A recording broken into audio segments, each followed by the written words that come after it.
Video Varalakshmi వ్రతం ముందు రోజు నైట్‌దనమాట. దేవుడికి సంబంధించిన కొన్ని సరుకులు, పూలు, పండ్లు అవి తెచ్చుకుందాం అని చెప్పి మార్కెట్‌కి మేము వెళ్ళగానే ఒక యాపిల్ బండి దగ్గర ఆగినాము. అంతే ఇంక స్టార్ట్ అయింది వర్షము. వీడియోలో మీకు కనిపిచ్చేది స్టార్టింగ్‌లో వర్షం అనమాట. ఆ తర్వాత నేను ఫోన్ తీసి వీడియో తీసేదానికి కూడా నాకు లేదు. అంత పెద్ద వర్షం పడింది. ఆ రోడ్లన్నీ మనిషికి నడుములెత్తు నీళ్లు పారినియి అనమాట. అసలు మేము తీసుకెళ్ళిన బైక్ కూడా చెడిపోయింది. ఆ బైకుని నెట్టుకొని ఆ నీళ్ళలో తప్పించుకొని రావడానికి అసలు మేము చాలా కష్టమైంది. మేము హైదరాబాద్ వచ్చినాక బయట నుంచి అంత పెద్ద వర్షం చూడడం ఇదే ఫస్ట్ టైము. ఇంతకుముందు చాలా సార్లు నీళ్లు రోడ్ల మీద పారినీయలే గానీ ఇంత పెద్ద వర్షము ఇదే ఫస్ట్ ఇక్కడ చూడ్డం.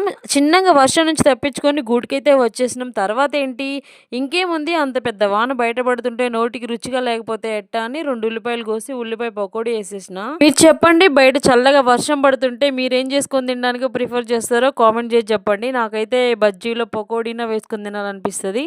వీడియో నచ్చితే సబ్స్క్రైబ్ చేసుకొని వెళ్ళండి.